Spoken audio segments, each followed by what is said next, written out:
Sabton, amoy nakaka-joyful.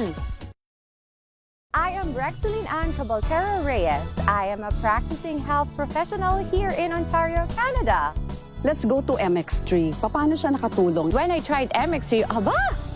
My body loves MX3. Magiging mommy ka na after ng shift mo. So I really need that push and help from MX3 capsule, which makes me a better me. MX3, dito ako bilib. Mahalagang maalala, ang MX3 capsule ay hindi gamot at hindi dapat gamitin panggamot sa anumang uri ng sakit.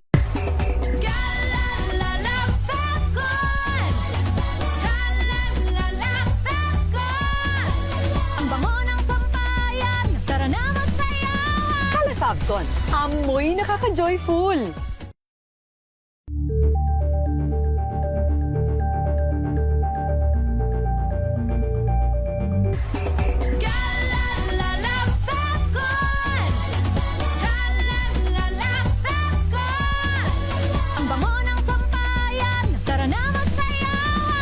Sabton, amoy nakaka-joyful.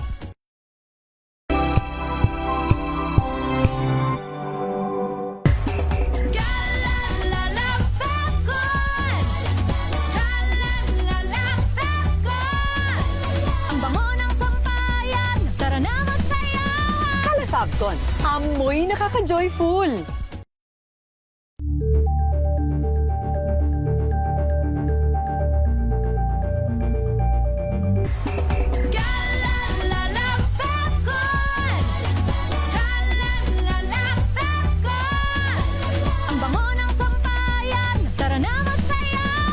Sabton, amoy nakaka-joyful.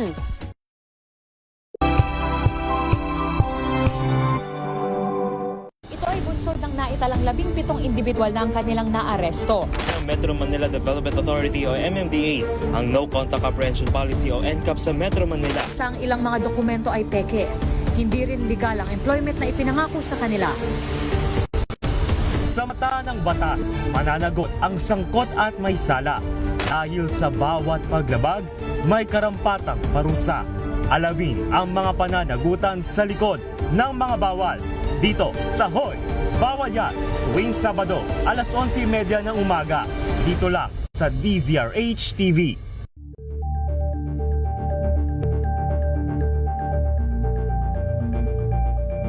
Tumunog na ang gandingan para sa kalikasan. Ang nagkamit ng parangal bilang Best News Anchor ay walang iba kundi si Angelo Palmones ng Magandang Umaga Pilipinas, DZRH Radio 666 kHz.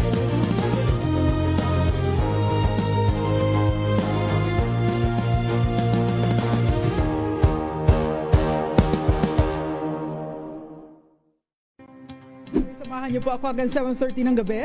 DZRH Usapang Liga. Magandang gabi Pilipinas, Metro and Mega Manila, nas extension sa DZRH at RHT.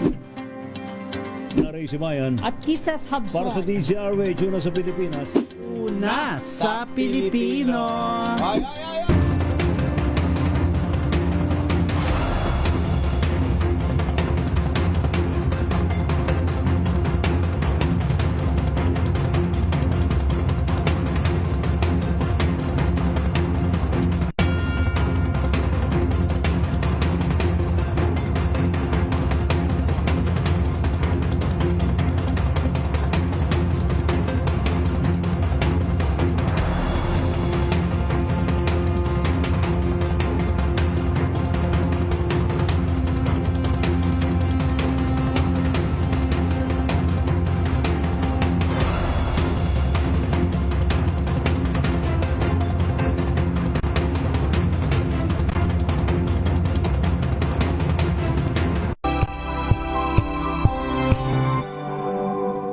We've got you covered. From the hottest hits, exclusive interviews, kilig to the bones fan meet experience, and hataw performances of your favorite stars. Saturdays, 12 noon, dito lang sa DZRH TV.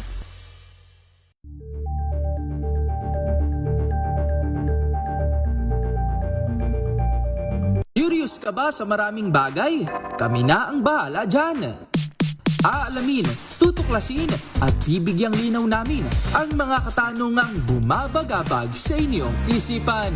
Sa programa kung saan ang bawat sagot ay galing lamang sa mga eksperto.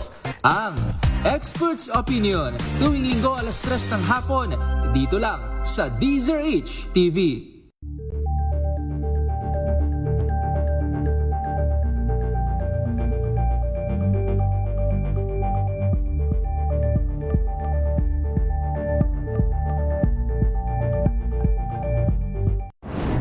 Kung good vibes ang hanap mo, dito ka na sa sigurado. Mula sa mga istoryang nagbibigay ng inspirasyon hanggang sa mga kwentong may dalang solusyon. Mga balitang Ang niyo pa rin pong mga lingkod sa pagbabalita, sina Ray Sibayan at Romel Fuertes. para sa DZRH, una sa Pilipinas. Una sa Pilipino. Atin mo nang alamin ng update mula kay standby kay Edniel Parosa. Atin mo nang alamin ng update mula sa... Okay na ba si Grace? Bye. Ito muna tayo sa report ni Jimmy Angay-Angay. 2 motorsiklo nahulog daw po sa kanal. 1 patay, 4 ang sugatan sa may Naval Biliran. Report mula kay Jimmy Angay-Angay. Jimmy. Isang motoristang nasawi at 4 ang iba pang nasugatan matapos magkasunod aksidente sa kabaan ng National Road Sitio Biga, Barangay Karay-Karay, Naval Biliran ng madaling araw. Ayon sa investigasyon ng Naval Municipal Police Station, unang nasangkot sa aksidente ang isang Rossi Matso na sigil motorsiklo na minamaneho ni alias Winwin 40 anyos kasamang 2 pang-angkas. Nawala ng kontrola ang driver habang bumiyay patungong Barangay Borabo dahilan upang lumampas ang motorsiklo sa kalsada at mahulog sa kanal sa kabilang bahagi ng daan. Naipit sa ilalim ng motorsiklo ang driver habang tumilapo naman ang 2 saka nito. Habang tinutulungan ng isang concerned citizen ng mga biktima, dumating si pang motorsiklo na minamaneho ni alias J, 18 anyos. Ayon sa pulisya, lumampas din ito sa bahay ng kalsada at aksidenteng tinamaan ang taong nagbibigay ng ayuda. Tinagbo sa Biliran Provincial Hospital ang mga nasugatan para sa agarang gamutan, ngunit dineklara na dead on arrival ang driver ng unang motorsiklo. Dinala naman sa Naval Municipal Police Station 2 sangkot na sasakyan para sa kakulang disposisyon habang papatuloy ang investigasyon. Mula dito sa DYVL Action Radio Tacloban, ito si R32 Jimmy Angay-Angay para sa DZRH, una sa Pilipinas, una sa Pilipino. Halos 1 milyong pisong halaga ng shabu masamsam sa store attendant sa Iloilo City. Jocelyn Maque ng Action Radio Iloilo. Joe. Nagsisilbing runner umano ng Person Deprived of Liberty o PDL ang 23 anyos na suspect sa drug bust operation sa barangay Ginubatan, Leganes. Ito ang lumalabas sa investigasyon ng Provincial Drug Enforcement Unit bago isinagawang operasyon kay alias Edney, residente ng Dumangas, Iloilo at nagtatrabaho bilang store attendant sa lungsod ng Iloilo. Na-recover sa suspect ang isang maliit at 3 malalaking sachet ng suspected shabu na may bigat na 140 grams at nagkakalaga ng halos 1 million pesos. Sinabi ni PDEU Head Police Major Daja de Lima, nalaman lang nila na PDL ang katransaksyon ng kanilang asset ng umamin ng suspect. Inamin rin ni de Lima na hindi nila natutukan ang aspeto sa pag-check ng background ng katransaksyon ng kanilang asset, lalo na hindi ito sinabi sa kanila. Tumanggi na ang pulis na sabihin kung saang penal facility sa Iloilo nakakustody ang PDL dahil base sa kanilang pag-imbestiga, meron pa siyang isang kasama na involved rin sa illegal drug transaction. Gumagamit umano ng cellphone ang nasabing PDL sa illegal na transaksyon. Mula sa Action Radio Iloilo, ito si Jocelyn Maque para sa DZRH, una sa Pilipinas, una sa Pilipino. Thank you. Salamat, Jocelyn Maque. Flash Report. Flash Report! Ay, talaga naman walang katigil-tigil ang China Coast Guard. Mayroon namang inatake ang China Coast Guard ng water cannon. Kinanyon ng tubig. Di ba kailan lang merong nasugatan na Navy personnel? Yung nagpunta sila, sinugod nila yung BRP Sierra Madre. Dahil sa panibagong pangaharas ng China Coast Guard. Yan, meron na naman. Bago na naman to. Ano ba naman to? Kinanyon ho ng tubig ang mga tauhan ng Philippine Coast Guard at BIFAR dyan po sa may Bajo de Masinloc. Report mula kay RH9, Tina Nolasco Mestina. Lakay Ray, Nomba nga ng water cannon ng China Coast Guard ang mga tauhan ng Philippine Coast Guard at BFAR sa Bajo de Masinloc ngayong araw. Sa social media post ni PCG spokesperson for the West Philippine Sea Rear Admiral J. Tariela, nangyari ang insidente sa habang isinasagawa ang pamamahagi ng fuel subsidy at food packs ng PCG at BFAR para sa mga mangingisda sa Bajo de Masinloc. Ayon kay Tariela, nangyari ang insidente kaninang 5:54 ng umaga kung saan lumapit ang CCG 3302 sa layong 50 metro sa BRP Datu Dumangsil at binomba ng water cannon ng mahigit 2 minuto. Bukod dito, nagsagawa rin ng mapanganib na pagmamaniobra ang CCG 21579 sa harap ng BRP Datu Paiburong.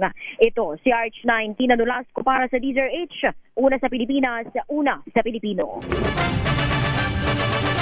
Flash Report. Flash Report! Samantala, alamin natin ang report mula kay Edniel Parrosa. Edniel. Romel at Ray nagsimula ng mamuno bilang ika-86 na superintendent ng Philippine Military Academy ang kilalang barefoot general na si Army Lieutenant General Michael Lohico. Sa presensya ni bago AFP Chief of Staff General Antonio Navarrete, nilapatan na ikatlong estrella si Lohico. Kasabay ng retirement ni Vice Admiral Cesar Valencia kasama sa isang Borromeo Grounds ng Port del Pilar sa lungsod ng Baguio. Binigyan din ni Lohico sa kanyang talumpati ang taragitan dalhin sa PMA ang kanyang mantra na train to win. Kalakip nito ang misyong hasain ng mga kadete sa modern warfare at realidad sa aktual na bakbakan. Pakinggan natin si General Lohico. When I commanded the Philippine Army Training Command, we adopted a simple slogan, train to win. This was our philosophy. It was a commitment to realistic training, continuous improvement, innovation, and preparing our soldiers for the realities they would have to face in combat. Maliban si pag-i-educator at military strategist, nakilala si Lohico sa kanyang nickname na Barefoot Colonel bago siya maging general dahil sa kanyang hilig na barefoot running o tumakbo ng nakayapak.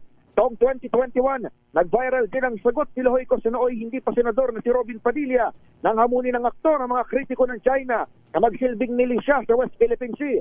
Kumasa sa hamon si General Lohico pero isa ilang kondisyon. Mag-apply raw muna si Robin ng schooling sa AFP bago mangontrato ang mga recruit sa bakbakan. Nagsorry rin naman kalaunan ang reservist na si Padilla sa kanyang senior official. Ako si Edniel Parrosa, DZRH, una sa Pilipinas, una sa Pilipino. Thank you, Edniel Parrosa. Rapido, hataw, balita. Pilipinas ang oras, alas 2:49. Ang balitang yan. Sa pagbabalik tanaw sa 87 taong legasiya ng DZRH, napagtagumpayan na ng kauna-unahang himpilan ng radyo sa Pilipinas ang iba't ibang pagsubok, kabilang na ang bangungot noong panahon ng ikalawang digmaang pandaigdig. Impormasyong naihatid ng himpilang KZRH ang siyang naging kaagapay ng mga Pilipino at nakasama hanggang sa nakamit ang kalayaan. At nang muling mapas sa kamay ng mga Pilipino ang kasarinlan, nagbukas din ang panibagong yugto para sa himpilan.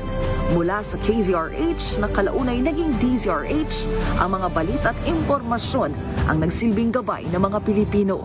Naging hudyat ito ng panibagong simula at patuloy na paglago, kasabay ng pagsilang ng mga programang nag-iwan ng bakas sa kasaysayan at sa puso ng bawat Pilipino.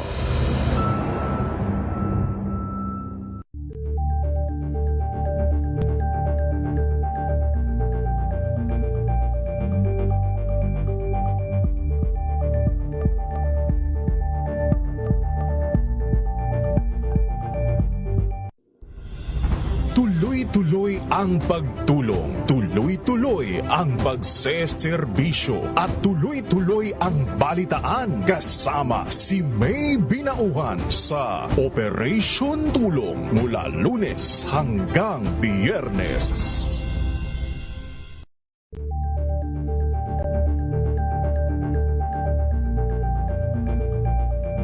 Ngayong ika-87 taon ang kauna-unahang himpilan ng radyo sa Pilipinas, ang DZRH, patuloy pa rin magbabalita, magseserbisyo at magbibigay pag-asa sa iba't ibang sulok ng bansa. 1994 nga nang inilunsad ang One Nation, One Station sa inisyatibo ni MBC Media Group Chairman Mr. Fred J. Elizalde. Naabot ang nasa 97% ng populasyon sa Pilipinas gamit ang nationwide satellite broadcast. Patunay ang 20 relay stations mula Luzon, Visayas at Mindanao sa patuloy na dedikasyon ng DZRH sa loob ng maraming dekada.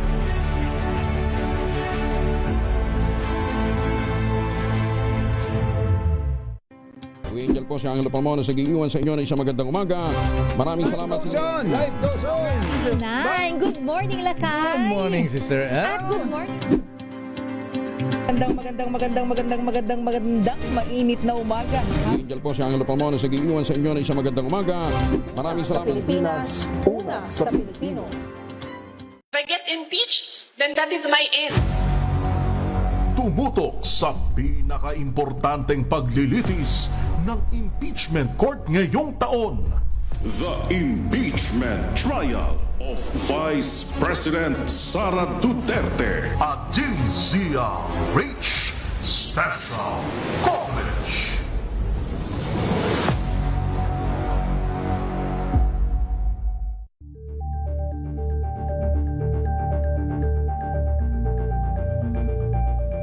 Kasabay ng mga hamon at pagbabago sa paglipas ng panahon, nananatiling tapat ang DZRH sa paghahatid ng serbisyo sa publiko. Mas pinalawak ang pagpapaabot ng balita at impormasyon, hindi lang sa radyo, kasama na rin ang telebisyon, live streaming at social media para ihatid ang mga kwentong makabuluhan at napapanahon saan ka man naroroon. Mula noon hanggang ngayon, mananatiling kaagapay mo ang DZRH, naninindigan sa paghahatid ng katotohanan at sa paglaban sa patuloy na pagkalat ng disinformasyon at sa pagyakap sa makabagong teknolohiya at sa patuloy na pagsulat ng kasaysayan, mananatiling kasama mo ang DZRH saan ka man sa mundo. Mga kaibigan, meron pa tayong update mula kay Grace Ansano. Isa pa tayo 2 sugatan sa pananaksak sa Nueva Ecija. Mga suspect na mag-live-in partner na aresto. Report mula kay RH25. Grace Ansano. Grace. Ray Romel, arestado ang mag-live-in partner na itinuturong nasa likod Wala tayo Metro Manila. ng grupo na nag-iinuman sa Sitio Tangos sa Barangay Agbanawag, Rizal, Nueva Ecija. Nito lang nakalipas na araw.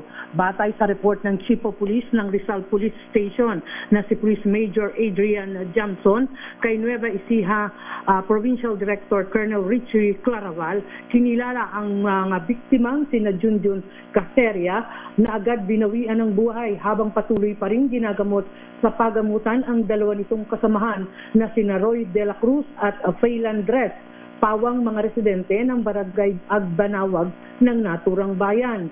Habang arestado na rin itong mga suspect sa pananaksak ang 40 taong gulang na si Nori Esteban at ang live-in partner nitong kinilalang si Darlene Corpus, 25 anyos. Batay sa investigasyon, matagal nang may alitan ang dalawa at nahaharap na sa kasong homicide at double frustrated homicide ang mga suspect. Para sa DZRH, ito si RH25, Grace Ansano. Una sa Pilipinas, una sa Pilipino. Samantala, most wanted terrorist sa Maguindanao del Sur at top 2 most wanted sa BARM, arestado. RH number 19, Paring June, Dimakutak. Paring June. Na-corner Paring Romel at na-aresto ng Joint Troops sa Maguindanao del Sur Provincial Police Office, Regional Intelligence Division, PROBAR Mama Sapano, PROBAR Mama Sapano, Police Personnel, 34th Infantry Battalion at 44th Special Action Company o SAS ang tinaguriang most wanted terrorist sa probinsya ng Maguindanao del Sur at top 2 regional most wanted person sa buong Bangsamoro region na isang Muslimin Amilil alias Mus, isa sa mga nakakataas na leader ng Paninikilan Group at miyembro ng Dawla Islamiyah Hasan Group. Sa konfirmasyon mula kay PROBAR Regional Director Police Brigadier General Christopher Abisha, Si Amilil ay na-corner ng joint element sa pinagkukutaan nito sa barangay Tucanalipaw, Mama sa Panu, Maguindanao del Sur. Na-recover sa nasabing hideout ang mga IEDs at mga di-kalibreng armas at mga bala. Si Amilil, batay sa talaan ng PROBAR, ay naharap sa mga kasong multiple counts of murder, prostrated murder, attempted murder, robbery, and double murder with multiple prostrated murder, at iniugnay din sa matagal na extortion activities sa mga negosyante sa Central Mindanao at sa Barm Region. Ayon pa rin kay Brigadier General Abesya, ang pagkakahuli kay Muslimin Amilil ay nagpapatunay ng mas pinaigting na kampanya ng government forces kasamang kasundaluhan at kapulisan laban sa mga armadong grupo na banta sa kapayapaan at kaayusan sa Barm Region at sa Central Mindanao. Walang nirekomendang bail bond ang RTC para sa pansamantalang kalayaan ng suspect. Mula sa maulang bahagi ng Central Mindanao, RH19, June Dimakutak, DZRH, una sa Pilipinas, una sa Pilipino. Thank you, June. Samantala naman, lalaki, arestado po sa illegal drugs sa Bacolod. Report mula kay Rex Cantong. Rex. Umabot sa 300,000 na halaga ng umano'y illegal na drogang na recover sa separadong buy-bust operation laban sa dalawang mga suspect sa lungsod ng Bacolod. Na-recover ng Bacolod City Police Office sa City Drug Enforcement Unit ang mahigit 300,000 pesos na halaga ng illegal na droga kay alias Toto, 20 anyos at alias Kid, 23 anyos. Pawang mga residente ng separadong lugar dito sa lungsod. Ayon kay Police Lieutenant Colonel Albert C. Hippie ng City Drug Enforcement Unit, patuloy ang kanilang monitoring sa mga suspected posers sa lungsod at hindi titigil hanggat mahuli ang mga suspect. Ang dalawang mga drug personality ang nasa kustodiya ng kapulisan at maharap sa kaukulang kaso. Ito si RH46 Rex Cantong para sa DZRH, una sa Pilipinas, una sa Pilipino. Samantala, tatlong drug personality arestado sa buy-bust operation sa Dagupan City sa Pangasinan. RH number 38, Freddy Fajardo. Freddy. Magkakasunod na bumagsak sa kamay ng kapulisan ng tatlong tulak na illegal na droga sa Dagupan City na nagresulta ng pagkakumpiska ng 65,000 pesos na halaga ng shabu. Batay sa ulat ni Dagupan City Police Director Colonel Arnold Solomon, alas 7 ng gabi nagsagawa ng buy-bust operation ng kanyang mga tauhan sa Drug Enforcement Unit, katuwang ang City Intelligence Unit na nagresulta ng pagka-aresto sa suspect na isang 33 anyos na construction workers na residente sa syudad na kumpiska rito ang isang heat-shell transparent plastic machine na naglalaman na hinihinalang shabu na tumitimbang ng 3 gramo na may street drug price na 20,400 pesos. Sumunod na nahuli alas 11:12 ng gabi ang 19 anyos na binata na residente ng San Carlos City matapos makumpiska rito ang isang plastic machine na naglalaman na hinihinalang shabu na may timbang na 1.5 grams at may street drug price na 10,500 pesos at sa huling operasyong na isagawa alas 12 ng madaling araw. Nagresulta ng pagkadakip sa high-value individual drug personality na 54 years old na mangingisda na residente sa lungsod. Nasamsamang dalawang plastic machine na naglalaman na hinihinalang shabu na tumitimbang ng 5.01 grams at may street drug price na 34,100 pesos. Ang mga suspect ay nasa kustodiya ng Dagupan City Police Station at naharap sa kaso ng paglabag sa Republic Act 9165 Comprehensive Dangerous Drug Act of 2002. Mula sa Action Radio Pangasinan, ito si Freddy Fajardo, Aristartet nag-uulat para sa DZRH, una sa Pilipinas, una sa Pilipino. Thank you, Freddy Fajardo. At bago tayo magtapos ng ating programa, may nagpapabati dito sa atin na paring Ray. Lakay Ray ay nakikinig at nanonood pala ang mga staff ni Vice Governor Alex Castro ng lalawigan ng Bulacan. Magandang hapon, Governor Alex Castro, Vice Governor ng Bulacan. At ito pa, taga Bulacan din, Lakay Ray. Ang mayor naman ng Marilao ay nanonood at nakikinig din sa atin si Mayora Attorney Jem C. Magandang hapon po, Mayora Magandang hapon po. Attorney Jem C ng Marilao, Bulacan. Nakakahawa ka. Abay, naisin nating meron ka rin. pati ng magandang hapon si General Banak. Ha? Uy, si number 2 man ng PNP. Ha? Wow. General Bernie Banak. Abalang-abala afternoon, sila sir. ngayon. Lakay Ray. Dahil Oo. sa Darating SONA. na SONA. And of course, dito sa may CCP, sa ASEAN Conference Ministers Meeting. Ayan. Kaya todo seguridad, ha? Para matiyak ang security ng ating mga bisita. Ayan. Ayan. More power, General Bernard Banak. And of course, kay Ayan. PNP Chief General Nartates. Ayan. Salamat po sa matumutok po sa ating balitaan sa Rapido Hataw Balitang Ipong habang ito ng Thank God It's Thursday. Thank you, Ms. Elinapit. Maraming salamat doon sa ating mga classmates sa buong persa ng DZRH News Team. Ano po mga lingkod, sina Ray Sibayan At Romel Fertes. para sa DZRH, una sa Pilipinas. Una sa Pilipino. Pilipinas ang oras, alas 3:02 ng hapon.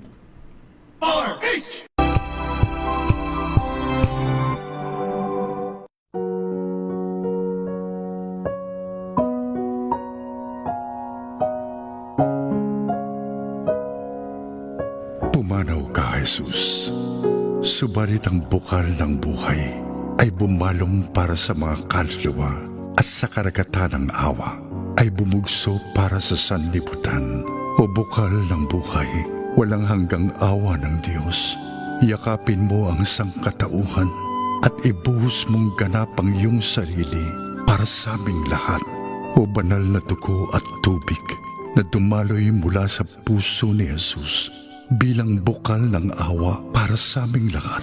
Ako ay nananalig sa iyo, banal na Diyos, banal na puspos ng kapangyarihan, banal na walang hanggan.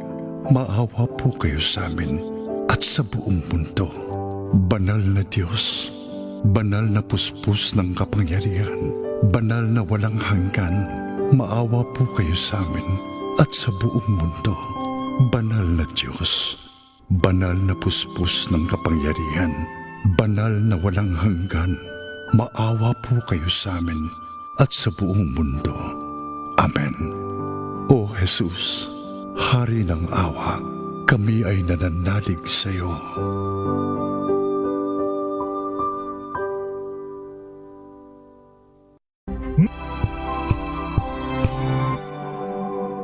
Wow, ang saya. Isang barangay na labada? Puro mancha pa. Goodbye, pahinga. Mommy, isang laba lang yan sa Pride Bar Blue. May powerful stain-away enzymes na malupit sa dunit mancha. At di masakit sa kamay. Isang laba lang yan. Hello, pahinga. Hello, Pride Bar Blue. ACS. Maulan man, no worries na amoy ko